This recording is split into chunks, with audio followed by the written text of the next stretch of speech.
그것도 억울한 거예요. 내가 죄를 짓지 않았는데 그냥 나더러 죄인이라고 하는 거예요. 연대죄. 이게 뭐냐면 대표가 왕이 실수하면 왕이 작전 실시를 잘못해서 전쟁에서 패했다. 그러면 우리 국민은 그냥 전쟁터에서 몰살당하는 거잖아요.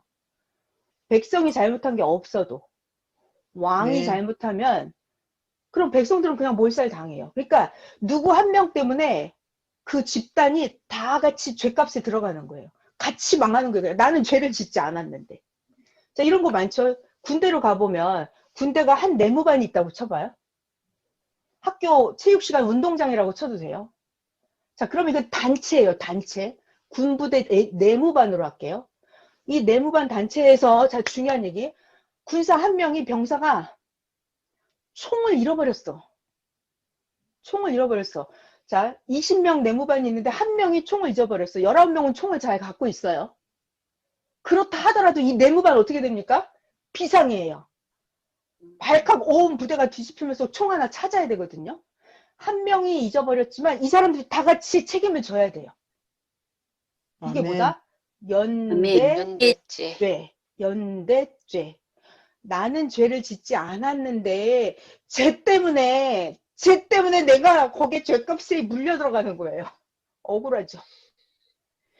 이게 연대죄, 이게 정말 골치 아픈 거예요. 연대죄는 뭐냐면, 나는 전혀, 예를 들어서 여러분이 예수님을 죽였어요? 여러분이 예수님을 아니요. 십자가에 돌아가시게 매달았어요? 안 했잖아요. 안 했어요. 그렇지만 인류는 예수님을 십자가에 돌아가시게 한 그 죄값에 같이 들어가 있어요. 그냥. 이게 연대죄예요.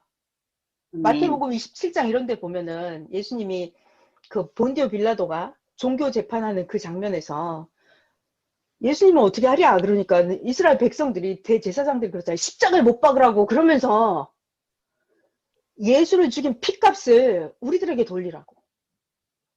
예수를 죽인 핏값을 우리 자손 대대로 돌리라고 이렇게 말을 합니다. 그러니까 예수님은 메시아이기 때문에, 그러니까 보통 사람을 죽인 죄값보다 예수님의 몸값은 어마어마하게 비싸잖아요. 그러니까 예수님을 죽인 죄값은 엄청 크다고요. 자, 2000년 전에 유대인들이 예수님을 몰라봐서 무지하고 미련해서 유대인들이 예수님을 십자가에 돌아가시게 했어요. 자, 그런데 문제가 뭐냐면 이스라엘 2000년 전에 유대 민족이 온 인류의 대표 민족이었어요. 아멘. 온 인류 중에서 제일 먼저 하나님을 깨닫고 하나님을 부르고 하나님을 믿었던 그 민족이었거든요. 그러니까 유대 민족이 지구의 대표 민족이었어요. 그러니까 유대 민족이 예수님을 십자가에 죽였다. 그러면 유대 민족의 대표가 살인죄를 범한 거예요. 그러면 그 시대는 내가 예수님을 안 죽였던 말든 다른 지역이든 시간이 흘러서 100년이 지나고 200년이 흘렀는데도 그 예수님을 죽인 죄값에 같이 들어가 있어요. 2000년 동안. 2000년 동안. 그게 바로 연대죄예요. 연대죄. 그러니까 저는 이게 제가 선생님을 여기 섭리사에 오기 전에 가장 짜증났던 게 이거였어요. 저더러 죄인이라는 거예요. 내가 무슨 죄인이냐고. 내가 뭐 예수님이랑 아무 상관도 없는데. 아무튼 이런 것들. 그러니까 우리가 아까 그랬잖아요. 자기도 모르는 사이에 죄의 구렁텅이에 들어가 있는 거예요. 죄의 함정에 빠져서 거기서 허부삭거리고 있는 거예요. 난 예수님을 죽이지 않았어. 그래도 예수님을 죽인 연대죄 거기에 들어가 있는 거예요. 그러니까 거기서 허부적거리는 거예요. 그러니까 거기서 하나님을 믿기가 어려운 거예요. 하나님하고 안 통해요. 그 수준밖에는 안 되는 거예요. 오리지널 하나님을 신랑 신부로 사랑하는 그런 관계가 신약의 주관권에서는 절대로 안 돼요. 그 연대죄에 빠져있기 때문에 예수님을 죽인 죄값에. 자, 그런 것들이 연대죄예요.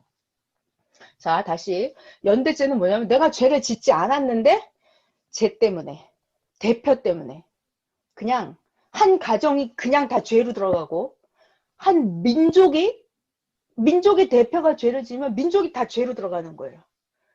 온 인류의 대표가 죄를 지으면 온 인류가 다 죄값으로 들어가는 거예요. 이게 연대죄예요. 자, 그러니까 예를 들어서 다시 구약으로 가봐요. 여러분, 도표 있잖아요. 여기 구약, 여기 신약, 여기 성약이 있죠. 여러분, 영적으로 우리. 자, 그럼 구약 때는 아담은 선악과 따먹지 말라고 했는데 따먹었잖아요.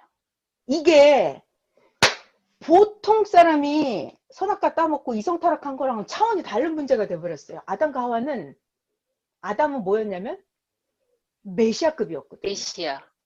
그는 오실 자의 표상이다 그랬어요. 하나님이 오실 분이었죠. 오실 자가 메시아잖아요. 근데 이 아담은 오실 자의, 미래의, 기다리고 오실 자의 표상이었어요. 그러니까 아담은 대표 중에 대표가 타락을 해버린 거예요. 그러니까 이게 죄값이 엄청 커요. 그래서 자, 구약 때 있잖아요. 이성 타락을 안 한 사람도 아담과 하와가 따먹은 원죄에 거기에 들어가 버려요. 그래서 이게 메시아의 타락은 4,000년 동안 구약이 죄값에 들어가는 무덤 기간에 들어가 버려요. 탕감 기간에 들어가 버려요. 이게 연대죄예요. 그죠? 우리는 선악과를 따먹은 적이 없다고요. 그래도 아담이 따먹었다니까? 메시아가 선악과를 따먹고 타락을 해버렸어요. 그러면 그 시대는 그냥 자, 중요한 말. 그 타락한 자의 사명만큼, 그 타락한 사람의 사명 크기만큼 죄값이 커지는 거예요. 그래서 내가 가정의 지도자였어. 그럼 내가 타락하면 우리 가정만 죄 탕감에 들어가요. 근데 이건 뭐 민족의 대표가 예를 들어서 아브람이었죠. 그때 당시 이름 바꾸기 전이었으니까 아브람은 민족의 대표였어요. 민족의 대표. 근데 아브람이 제사를 드리는데 새를 쪼개지 않았다. 그래갖고 아브람이 제사를 드리는데 하나님께 죄를 지어요. 그러니까 실수했어요. 잘못했어요. 죄를 지었다는 거는 뭐냐면 하나님이 하라는 대로 안 하고 조금 다르게 한 거예요. 잘못한 거예요. 하나님 시키는 대로 안 했어요. 새를 쪼개라 그랬는데 쪼개지 않았어요. 자, 이 부분도 이건 선생님이 해주신 말씀인데 이게 쪼개지 않았다. 이게 사라하고 부인 사라가 있잖아요. 사라가 아브람이 사라랑 불화한 일이 있었대요. 불화.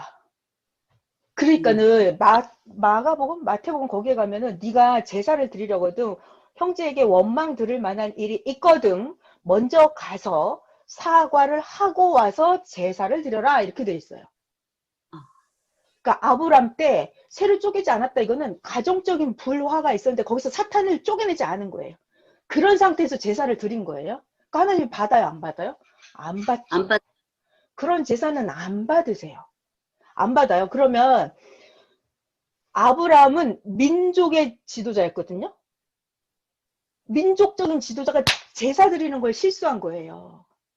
그래서 하나님이 뭐라고 하시냐면 아브라함아, 네 자손이 400년 동안 다른 나라에서 이방에서 객이 되어서 고통을 받으리라 그래요.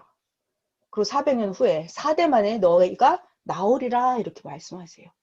그러니까 선생님 그러시더라고요. 알아야 될 게 많다고 그러시더라고요. 그러니까 하나님한테 제물 드리는 것도 잘못하면 저 무슨 얘기냐면 우리가 교회 가서 예배를 드린다고 해요. 근데 평소의 삶이 온전하지 못한 상태에서 이게 정리정돈 처리가 안 된 상태에서 교회에 가서 예배만 드린다고 하나님이 받으실까요? 안 받는다는 얘기예요. 제가 성경을 찾아놓긴 했는데 이사야 43장, 44장 여기에 보면 하나님이 그러시더라고요. 야, 너희들이 나를 위해서 제사상을 차리지도 않았고 너희들이 나를 위해서 뭐 금은보화를 갖고 온 것도 아닌데 너네들은 맨날 죄만 짓고 나 여호와를 귀찮게 한다는 거예요. 나 여호와 속만 썩인다고 하시더라고요, 하나님이. 그런데 하나님이 대박이신 게 하나님은 근데 너희들이 회개하면 너희들의 죄를 완전히 없애버리는 나 여호와다 그러세요. 너희들이 회개하고 돌아오면 너희들의 죄를 완전히 없애고 기억하지 않는 나 여호와다 그래요. 그러니까 하나님이 너무 멋지신 게 여러분 우리는 죄가 있으면 회개를 한다고 해. 그러면 이게 회개가 된 걸까? 회개가 안 된 걸까? 고민이 많죠. 자, 그런데 정령코 하나님은 뭐라고 하시냐면 네가 깨끗해지고 회개하고 돌아온다는 말은 마음도 정결해져야 되고 행실도 이제는 다시는 그런 죄를 짓는 짓을 안 해야 돼요.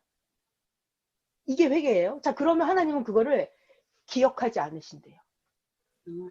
완전히 청산. 깨끗하게 해주신대요. 너무 좋죠? 아멘. 그래서 하나님은 우리의 죄를 아무튼 처리하시는 분이세요.